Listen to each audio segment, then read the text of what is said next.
안녕하세요. 여러분의 친절한 회계선생님 회원장입니다. 이번 강의에서는 과세대상 거래, 부가가치세에서 과세대상 거래에 대해서 배워볼 텐데요. 우리가 부가가치세를 매기는 대상이 되는 거래를 하나하나씩 자세하게 보도록 할게요. 교재는 336페이지에 나와 있고 여기에서 도대체 어떤 거래에 부가가치세를 과세하게 되는지, 그리고 거기에 따른 재화의 공급, 용역의 공급, 재화의 수입이라고 하는 거래와 해당하는 공급했다고 보는 시기가 언제인지 이렇게 보도록 할게요. 자, 우리 내용 한번 읽어보면 부가가치세 과세 대상이 되는 거래는 세 가지가 있다라고 말씀을 드렸었는데, 사업자가 행하는 재화의 공급, 사업자가 행하는 용역의 공급, 그리고 재화, 사업자, 비사업자 모두 사업자인 여부가 상관없이 재화를 수입할 때 이 해당하는 세 가지의 거래에 대해서 부가가치세를 과세한다라고 이렇게 앞서서 간단하게 배웠었죠. 해당하는 내용들이 다시 나와 있고, 그리고 여기에서 면세되는 재화, 용역에 대해서는 부가가치세를 과세하지 않는다라고 배웠었습니다. 그래서 이 세 가지 키워드 기억해 주세요. 재화의 공급, 용역의 공급, 이 두 가지는 사업자가 행하는 거, 그리고 재화의 수입, 이렇게 세 가지. 그리고 면세재화는 부가가치세 과세 대상이 아니다. 이 부분 기억해 주시면 되고, 그러면 이와 같은 문제가 출제가 됩니다. 우리 교재 342페이지에 보시면 다음 중 부가가치세법상 과세 대상으로 볼 수 없는 것은 물어봤죠? 재화의 공급, 용역의 공급, 재화의 수입, 여기에 용역의 수입은 과세 대상이 아니다. 그래서 답은 4번이 되겠네요. 자, 그러면 여기에서 재화라고 하는 개념을 조금 더 자세하게 보도록 할게요. 재화란 재산 가치가 있는 물건 및 권리를 얘기를 하는데, 여기에서 재화는 그 자체가 소비 대상이 아닌 수표나 어음 같은 것들 있죠? 그리고 상품권 등의 화폐 대용증권과 주식, 채권 등의 유가증권은 재화가 아니다. 이 부분 기억해 주시고, 이 재화는 크게 유채물과 무채물, 형태가 있는 유채물과 무채물로 나눠지는데, 유채물은 우리가 계속 사고 팔았던 상품, 제품, 원료, 기계 이런 것들이 해당하고, 무채물은 전기, 가스, 열 등의 형체가 없지만 관리할 수 있는 자연력 또는 권리 등의 재산적 가치가 있는 것들을 이야기를 합니다.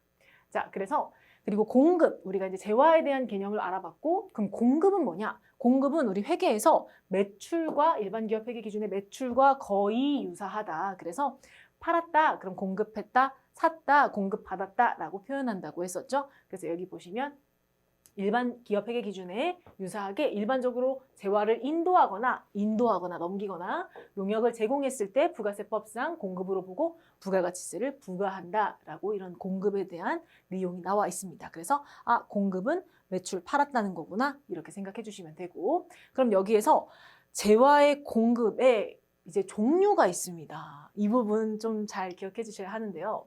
자, 사업자가 계약상 또는 법률상의 모든 원인에 따라 부가가치세 대상인 재화와 용역을 대가를 받고 공급하는 것을 우리는 재화의 공급이라고 얘기하는데, 이 공급의 종류가 이렇게 두 가지로 나눠집니다. 그래서 간단하게 보면 첫 번째가 실질 공급이 있어요. 실질 말 그대로 실제로 물건을 넘겼다, 공급했다, 팔았다라는 거고, 그래서 유상 공급이라고도 부릅니다.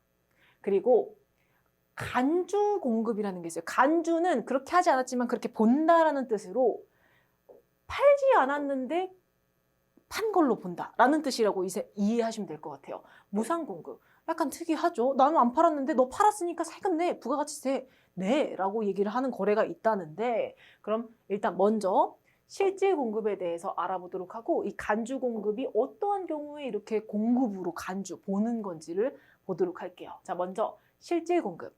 실질 공급이란 이렇게 나와 있죠. 재화가 실제로 상대방에게 넘어가 사용이 가능한 상태다. 그러니까 실제로 팔았다라고 얘기를 하는 거고, 해당하는 계약상, 법률상 원인에 따라서 우리가 회계에서 팔았다라고 보는 그 거래들을 지금 나열을 해놓은 거예요. 매매계약, 가공계약, 교환계약, 기타계약, 뭐 이런 계약 등에 따라서 실질적으로 물건을 넘기거나 권리를 넘겼을 때 우리는 실질 공급이다 라고 본다라는 거죠. 그래서 대표적으로 뭐 현금으로 팔고 외상 팔고 할부로 팔고 장기 할부로 팔고 이런 이제 조건들을 걸어서 매매 계약을 하고 판 걸 우리가 계약상 원인으로 팔았다, 공급했다라고 보는 거고, 그리고 가공계약이라고 하면 자기가 주요 자재 전부 또는 일부를 부담하고 상대방으로부터 인도받은 재화를 가공해서 새로운 재화를 만들어서 재화를 인도했을 때 또는 교환, 우리가 재화의 인도 대가로서 재화랑 바꾸는 거, 그리고 그 외에 기타 현물 출자 등의 기타 계약에 따라서 공급했을 때, 물건을 인도했을 때 우리는 팔았다, 공급했다라고 보는 실질 공급이다라고 봅니다. 그런데 여기에서 재화의 공급이 아닌 게 있어요. 재화의 공급이 아닌 거. 뭔가 물건이 넘어가긴 갔는데 재화의 공급이 아닌 거가 뭐가 있냐? 종류가 이렇게 있습니다. 담보를 제공하거나 사업을 양도하거나 조세를 물납하거나 신탁재산 소유권을 이전하거나 법률상 원인 중 공급으로 보지 않는 것들 이렇게 나와 있는데 여기 내용 읽어보고 그림으로 한번 보도록 할게요. 자, 재화를 인도하였지만 실질적인 소유권 변동이나 경제적 거래가 없는 경우이거나 정부나 공공기관이 강제로 재산을 처분하거나 수용하는 과정에서 추가적인 세금 부담이 발생하지 않도록 이중부담 방지 이렇게 나와 있죠. 공급으로 보지 않고 부가세를 과세하지 않는다라고 나와 있는데 해당하는 내용들 하나씩 보도록 할게요. 자, 일단 담보로 제공했다는 건 이 물건을 판 게 아니라 이렇게 건물을 담보로 잡고 해당하는 대가로 돈을 빌리는 이러한 형태를 담보를 제공했다라고 이야기를 하죠. 그래서 이러한 형태는 아까 말한 것처럼 실질적인 소유권 변동이 있다 없다? 없다. 질권, 저당권 또는 양도담보의 목적으로 동산, 부동산 및 부동산 상의 권리를 제공하는 것은 공급으로 보지 않는다. 왜? 실질적인 변동이 없기 때문에. 그래서 담보 제공했다. 그러면 공급이다 아니다? 아니다. 이렇게 생각을 해주시면 되고, 자, 두 번째로 사업의 포괄적 양도라고 나와 있는데 이 사업에 관한 모든 권리와 의무를 포괄적으로 승계시키는 것은 재화의 공급으로 보지 않습니다. 그 이유는 세금 징수의 실제적인 이익이 없고 그리고 사업자 편의 등을 위함인데 예를 들어 이런 거예요. 이제 우리 햄버거 회사가 있습니다. 그리고 이 햄버거 회사를 사려고 하는 회사가 있어요. 그럼 이제 이 햄버거 회사를 양도자 그리고 햄버거 회사를 사려고 하는 회사를 사업 인수자라고 얘기하는데 이 햄버거 회사를 이제 통째로 포괄적으로 다 이제 넘기려고 한다고 가정해 볼게요. 1억에. 그러면 부가가치세를 부과한다고 하고 공급으로 본다고 하면 1억에 넘겼으면 1억 1,000만 원 받아서 1,000만 원 부가세를 납부를 해야 되겠죠. 그런데 이 이제 국세청 입장에서는 이 사업 인수자가 부가가치세를 1,000만 원을 냈으니까 다시 1,000만 원을 환급을 해줘야 되겠죠. 이와 같이 지금 세금 징수의 실제적인 이익이 우리나라 입장, 국세청 입장에서는 없어요. 그렇기 때문에 사업을 포괄적으로 양도를 하는 건 재화의 공급이 아니라고 본다라고 이렇게 기억해 주시면 좋을 것 같습니다. 자, 그래서 관련된 2번 문제 한번 잠깐 풀어볼게요. 342페이지에 지금 보시면 다음 중 부가가치세 과세 대상에 해당하는 것을 모두 고른 것은 이렇게 지금 나와 있는데 여기에 지금 첫 번째 상품을 국외로부터 수입하는 경우라고 나와 있죠. 자, 상품을 국외로부터 수입하면 부가가치세 과세 대상인가요? 맞죠? 재화의 공급, 용액의 공급, 재화의 수입, 동그라미. 그리고 제품을 판매 목적으로 수출하는 경우, 자, 우리가 제품을 판매 목적으로 수출할 때 부가가치세 과세 대상 맞나요? 맞죠? 동그라미. 그리고 차량을 양도 담보, 키워드 나왔습니다. 담보 목적으로 제공했다. 담보는 과세 대상 거래다 아니다? 아니다.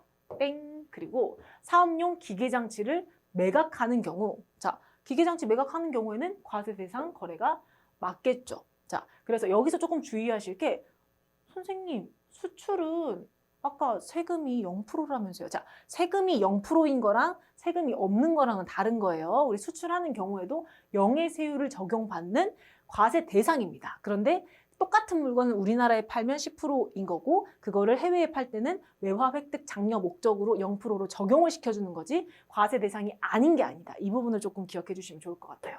자, 답은 3번이 되겠죠. 자, 그래서 이렇게 앞서서 부가가치세 과세 대상과 공급인 것, 공급이 아닌 것 지금 보고 있었는데 이제 공급이 아닌 것 추가적으로 보도록 할게요.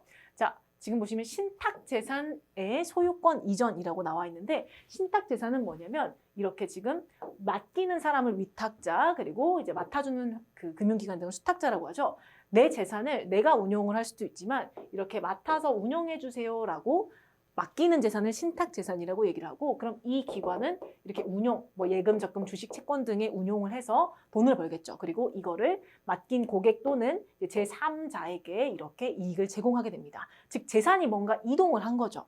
인도가 된 건데 신탁재산이라고 하는 거는 우리가 아예 소유권을 넘기는 게 아니기 때문에 신탁재산의 소유권 이전 뭐 사례가 위탁자로부터 수탁자에게 신탁재산을 이전하는 경우, 신탁재산을 이전하는 경우, 그리고 신탁 종료로 인해서 수탁자로부터 위탁자에게 신탁재산을 이전하는 경우, 뭐 신탁재산을 이전하는 경우, 이렇게 재산을 이동하는 경우는 우리 재화의 공급으로 보지 않는다, 공급으로 보지 않는다. 이거 기억해 주세요.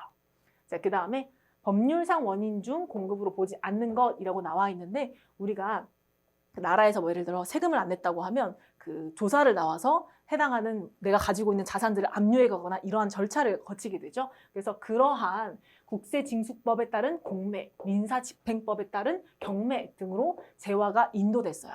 내가 세금을 안 내서 우리 집에서 있는 TV를 가져갔어요. 그럼 이 물건이 인도됐다고 너 그거 판 거네, 공급이네, 세금 내라고 하면 이중과세가 되겠죠. 이제 그래서 그러한 항목, 즉 법률상 원인 중에서 이제 이러한 항목, 이러한 법에 따른 공매 또는 경매, 그리고 도시 및 주거 환경 정비법, 이런 기타 등 법 등에 따른 수용 절차, 이와 같이 정부나 공공기관이 강제로 재산을 처분하거나 수용하는 과정에서 추가적인 세금이 발생하지 않도록 이와 같은 법률상 원인 중 공급으로 보지 않는 이런 항목들은 공급으로 보지 않는다. 이 부분 기억해 주시면 좋겠습니다.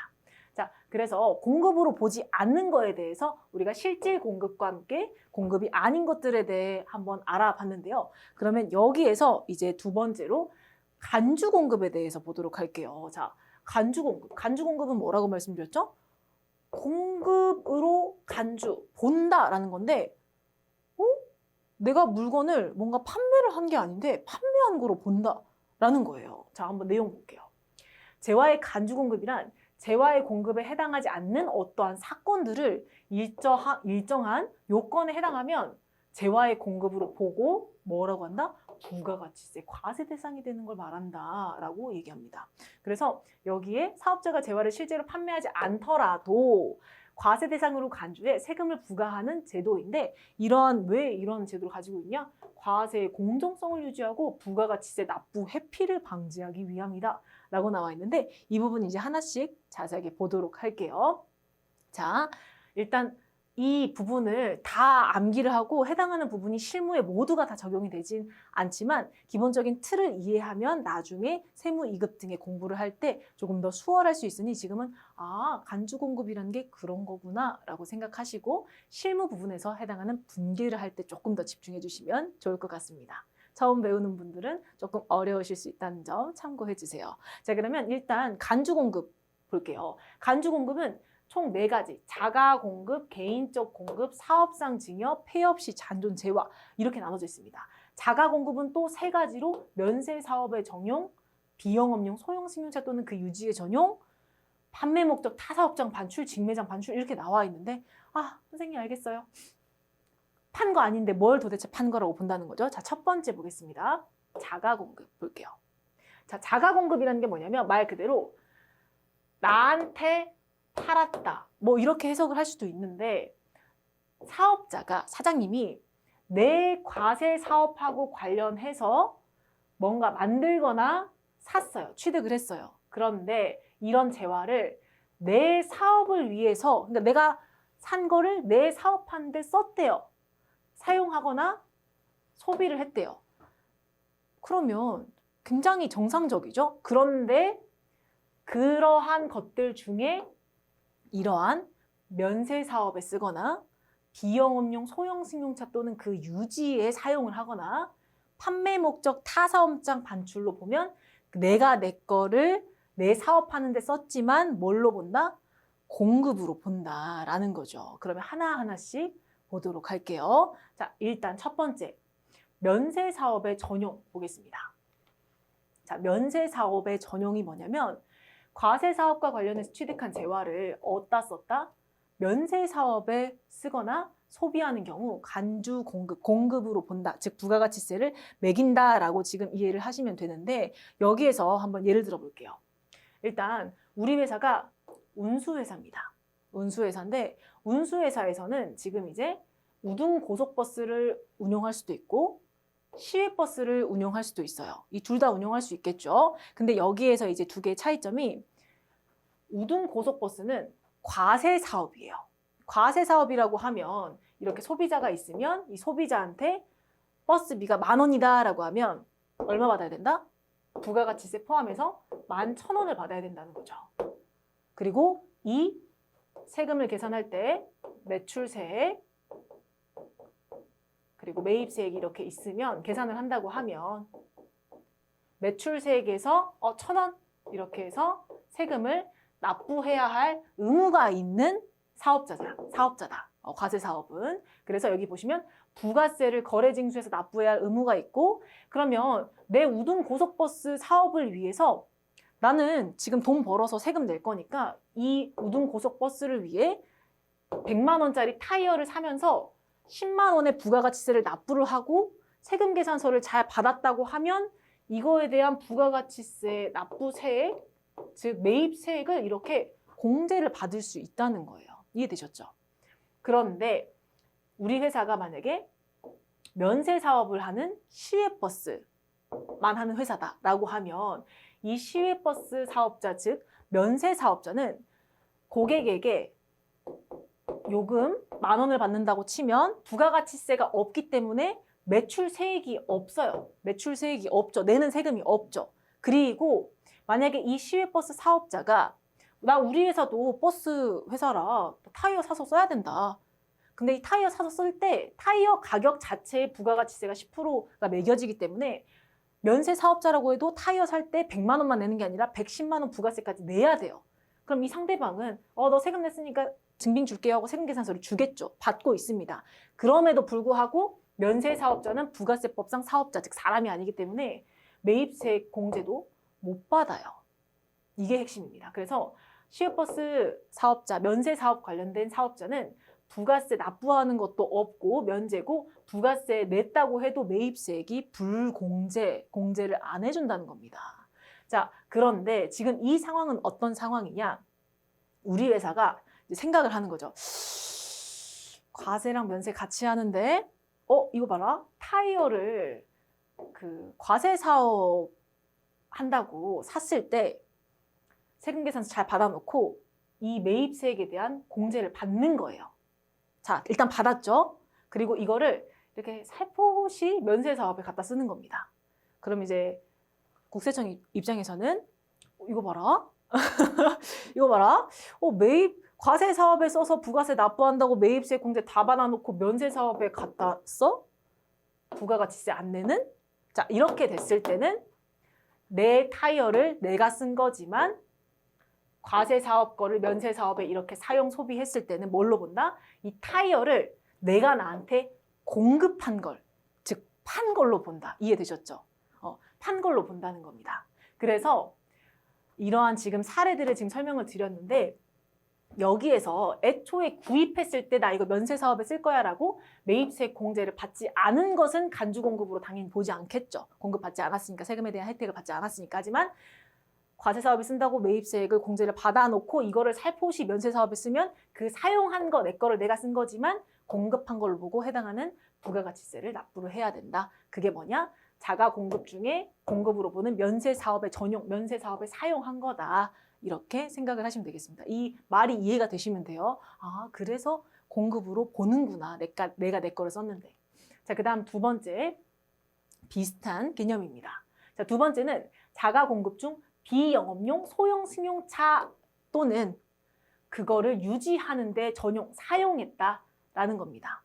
자, 여기에서 이제 아셔야 하는 거는 비영업용 소형 승용차라고 하는 개념인데 일단 한번 읽어볼게요.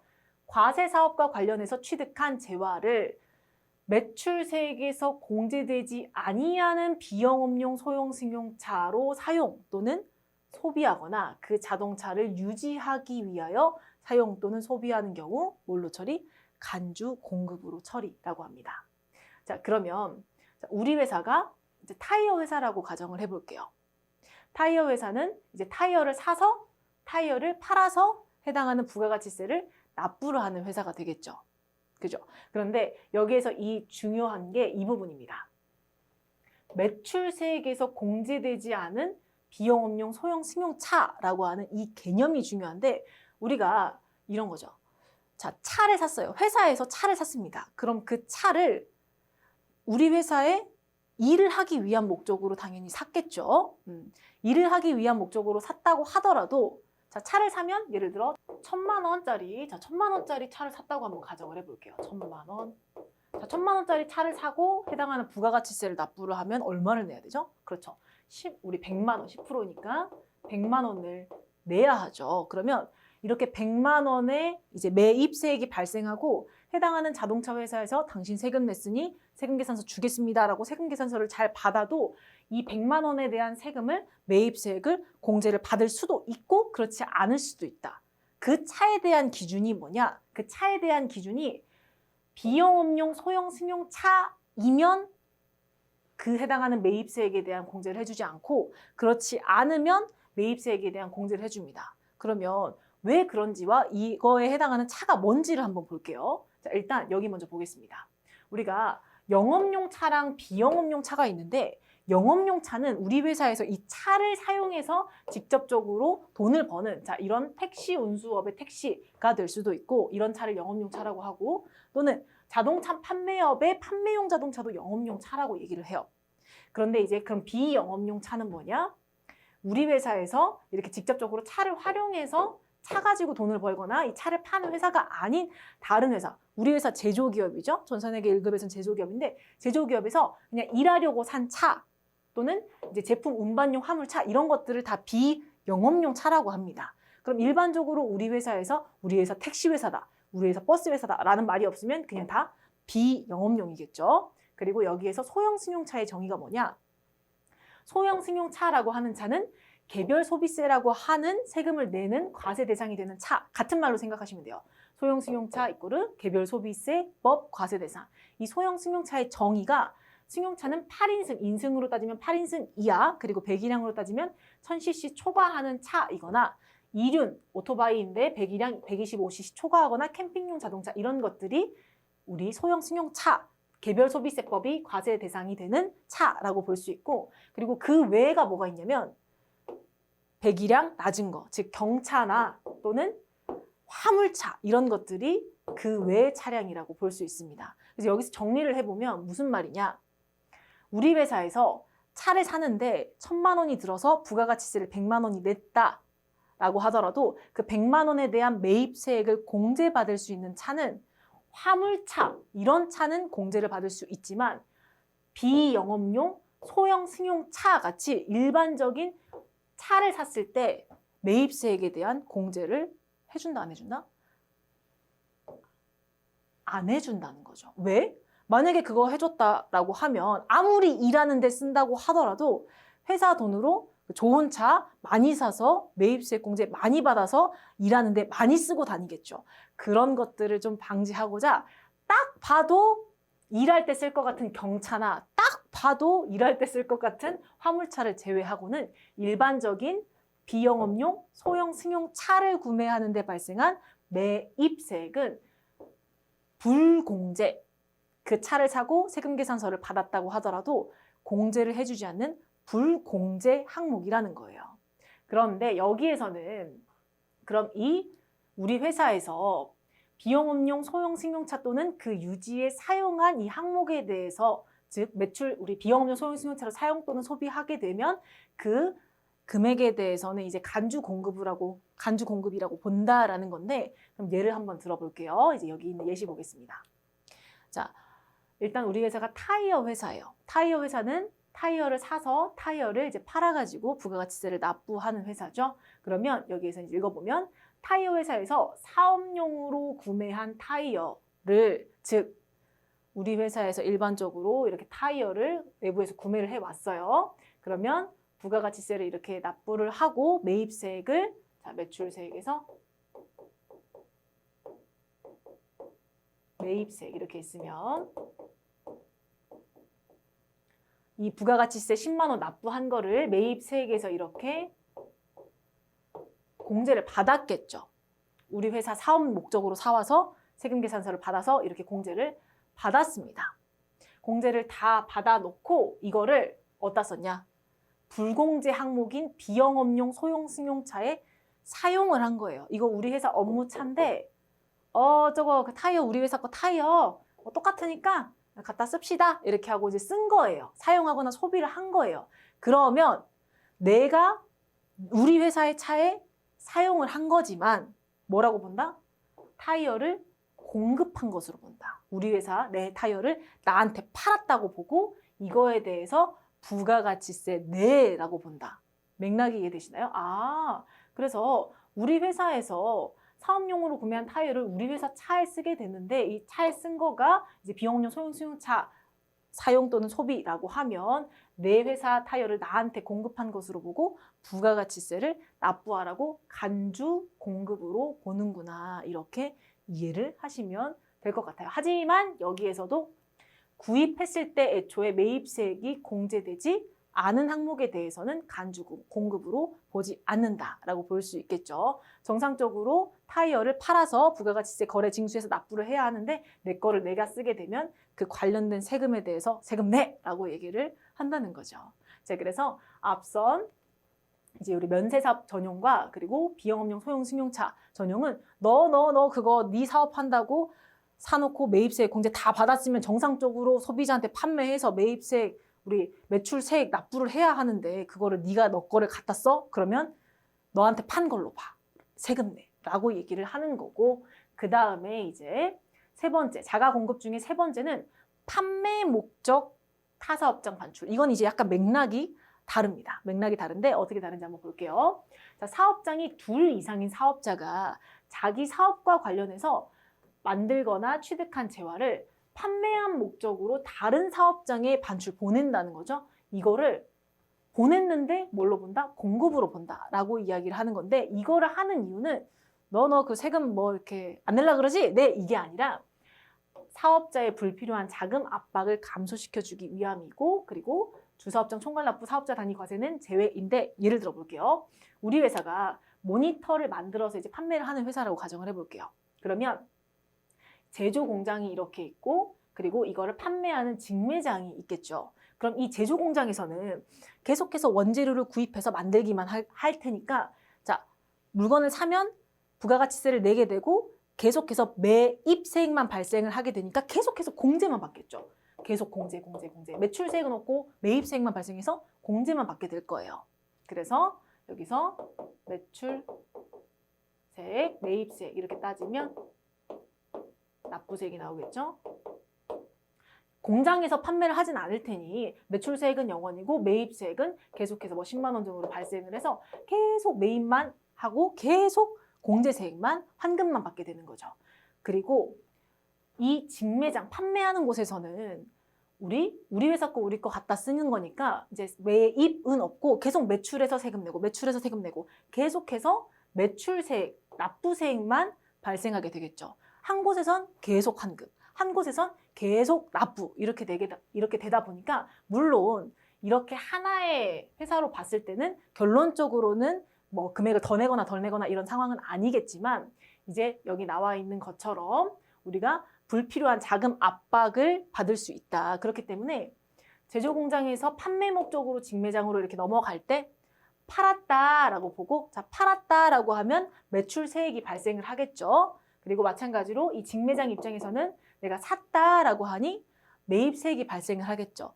이와 같이 이 자금 압박을 감소시켜 주기 위해서 우리가 판매 목적으로 다른 사업장으로 보낼 때는 공급, 자가 공급, 내가 내 거를 쓴 거지만 공급으로 본다. 이렇게 이해를 해주시면 될 것 같습니다. 그래서 맥락적인 부분만 이해해 주시면 되고 그 다음에 우리 시험에서는 이제 앞서 우리 자가 공급보다는 이 뒤에 나와 있는 개인적 공급 등이 더 잘 나오는 편이에요. 그래서 여기 부분 보도록 할게요. 자, 개인적 공급이라고 나와 있는데 사업자가 자기 과세 사업과 관련해서 생산하거나 취득한 재화를 사업과 직접적인 관계 있다 없다? 없이 개인적인 목적이나 자기의 개인적인 목적이나 사용인 등이 사용 소비하는 것을 재화의 공급으로 본다. 자, 이런 상황인 거예요.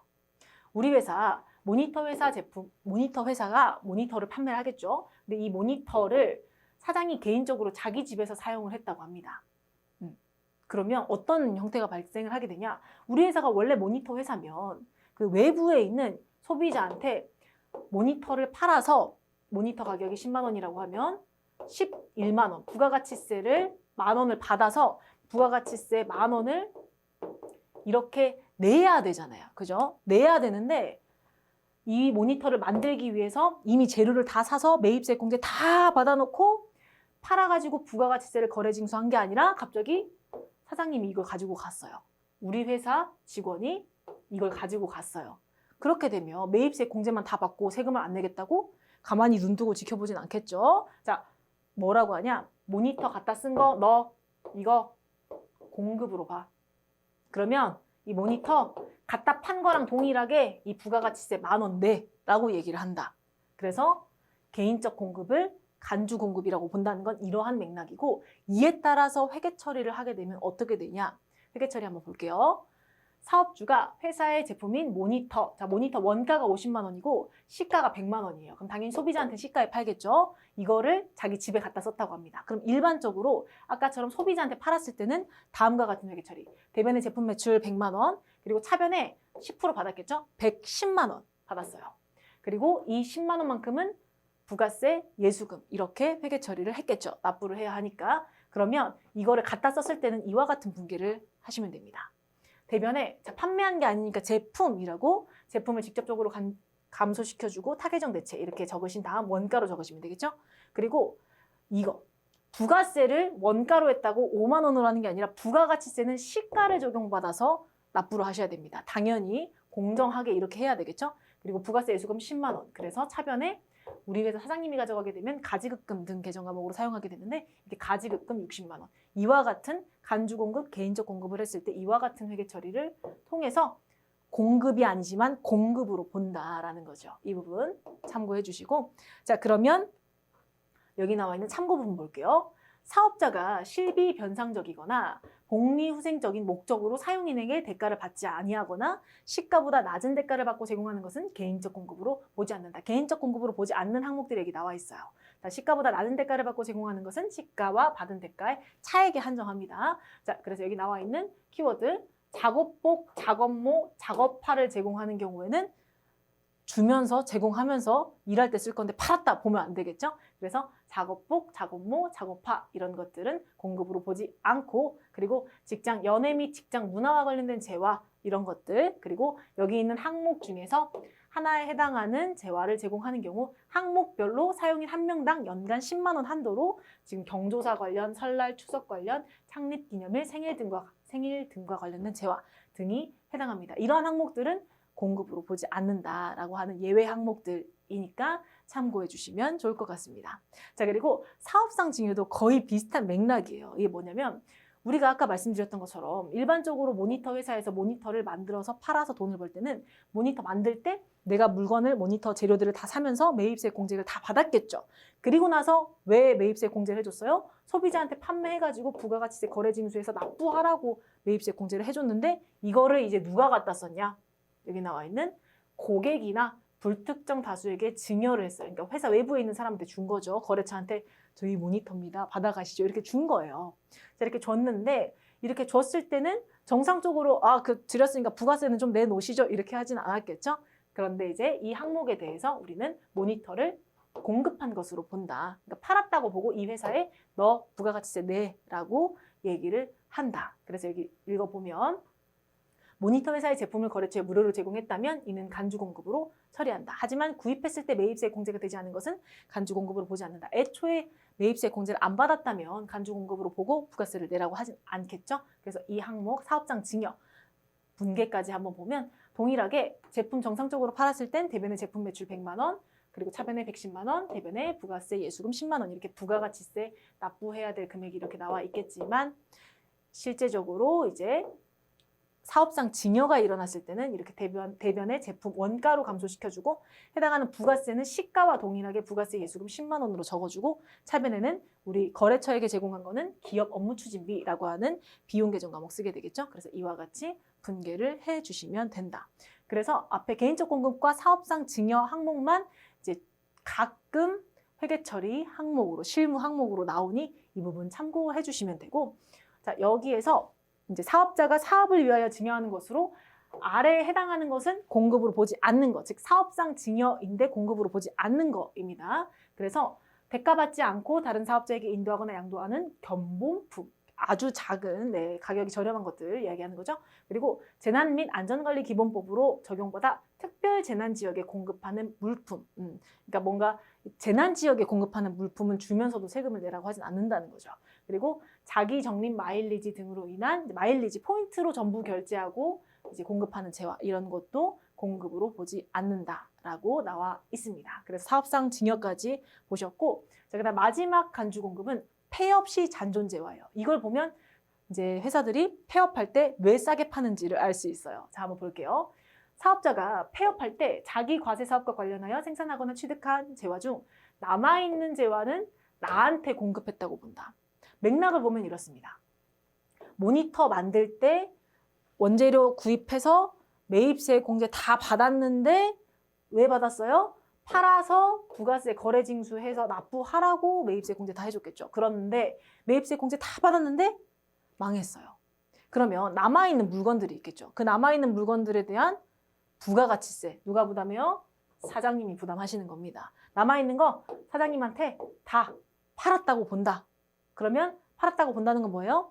이거에 해당하는 부가가치세 납부하라는 거죠. 그래서 폐업 시 남아있는 재화를 자기에게 공급한 것으로 보기 때문에 싸게든 엄청 다 팔아내야 되겠죠. 그래서 이런 식으로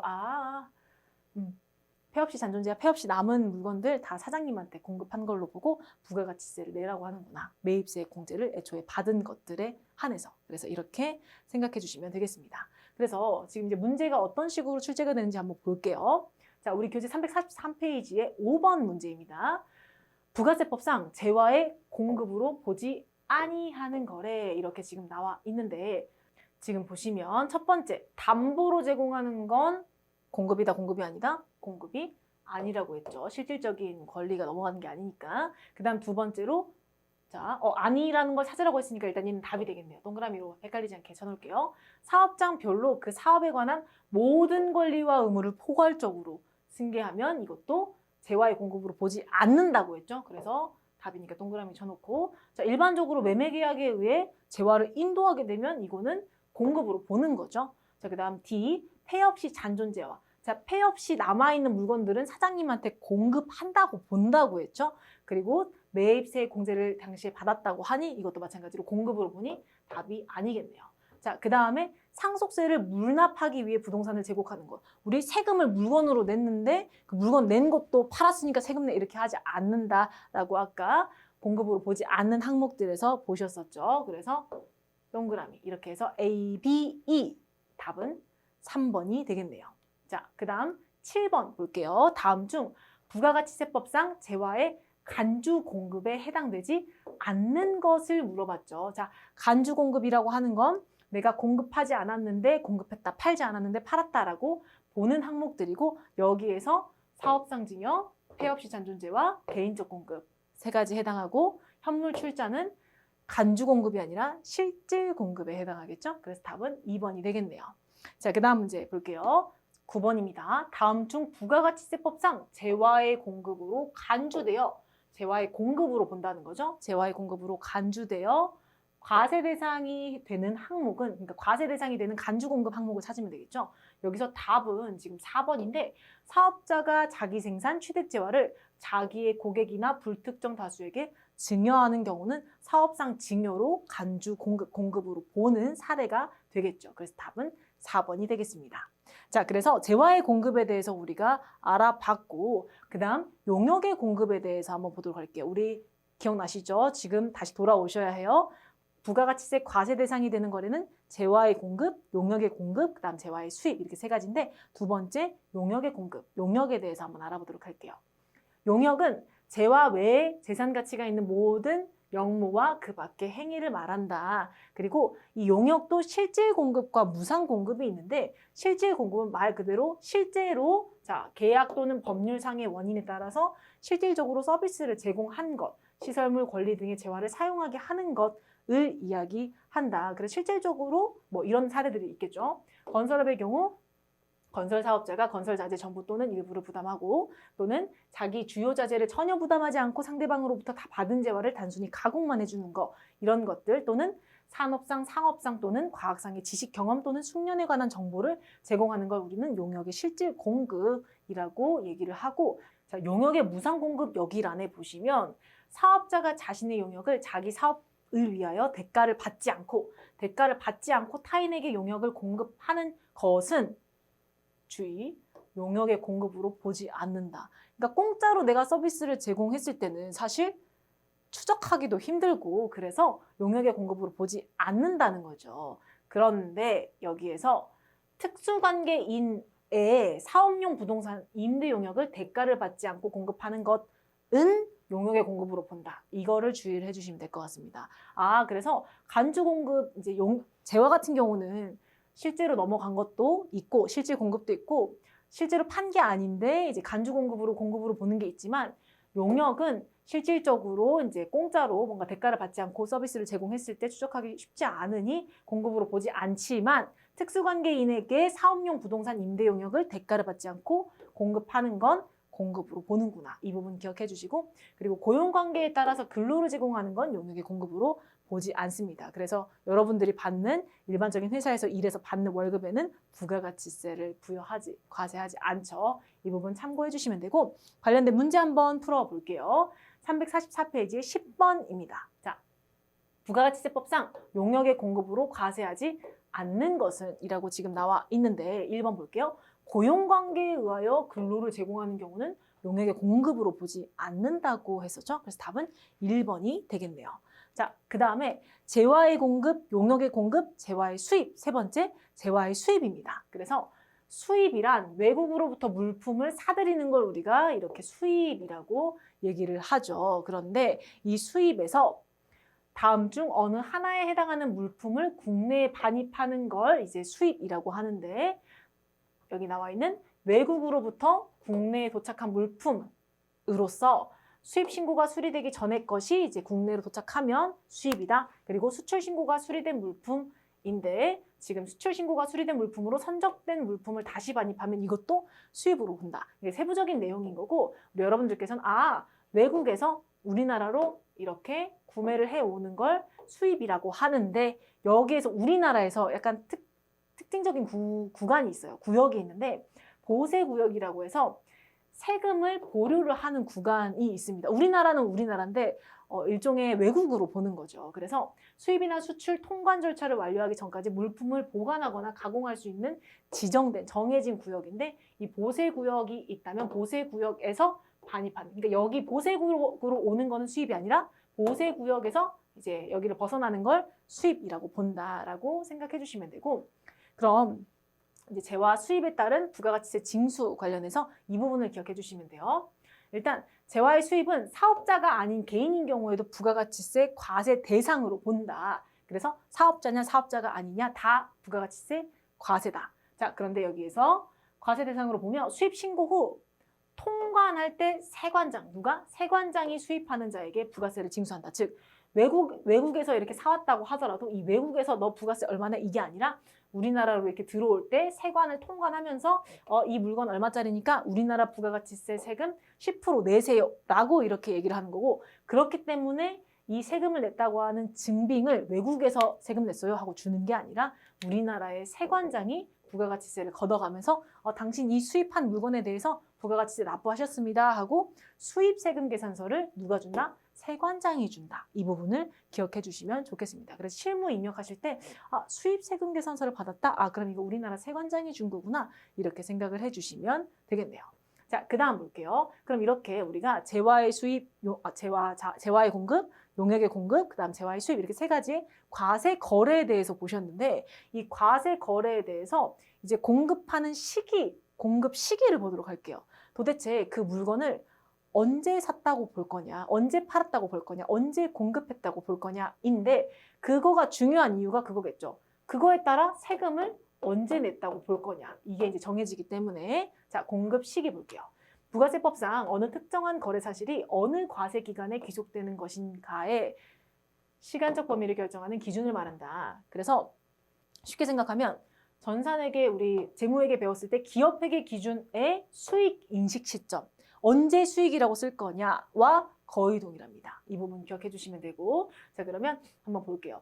재화를 공급했다고 보는 공급 시기의 원칙은 인도했을 때. 우리 회계랑 비슷하죠? 자, 재화의 이동이 필요한 경우는 재화를 인도했을 때, 이동이 필요하지 않은 경우는 이용 가능하게 됐을 때, 그리고 1번, 2번을 적용할 수 없는 경우는 공급이 팔았다고 확정이 됐을 때입니다. 그래서 이 기본적인 원칙 기억해 주시고 거래 형태별로 보겠습니다. 여기서 중요한 부분만 밑줄 한번 그어 볼게요. 여기서 일반적으로 현금으로 팔거나 외상으로 팔거나 할부로 팔거나 하는 경우는 재화가 인도되거나 이용 가능하게 됐을 때 회계랑 똑같습니다. 그리고 장기 할부 판매, 완성도 지준 지급 조건부, 중간 지급 조건부, 그리고 계속적 공급 해당하는 내용들은 우리 교재에 나와 있는데 이 부분들은 자 언제예요? 대가의 각 부분을 받기로 한 때. 즉 내가 우리 회사가 자동차 판매하는 회사인데 자동차를 팔고 돈을 3년 동안 받는 거예요. 그러면 회계에서는 회계상으로는 물건 팔았다? 그러면 팔았을 때 제품 매출, 상품 매출 이렇게 쓰고 회계 처리 수익을 한꺼번에 인식을 하겠지만 부가세법에서 공급 시기로 보는 이 장기 할부 판매 기준에서는 대가를 받기로 할 때 팔았다라고 본다는 거다. 이 부분 이 세 가지 기억해 주시고 여기에서 그리고 간주 공급에 대한 항목들도 참고해 주시고 그리고 이 부분 수출 재화에 대해서 여기 보시면 선적일 이렇게 선적일인 점 참고해 주세요. 우리가 선적지 인도 조건이 있고 그리고 도착지 인도 조건이 있는데 부가세법 상으로 언제 수출했다라고 볼 거냐? 언제? 선적했을 때입니다. 선적했을 때. 이 부분 기억해 주시면 좋겠습니다.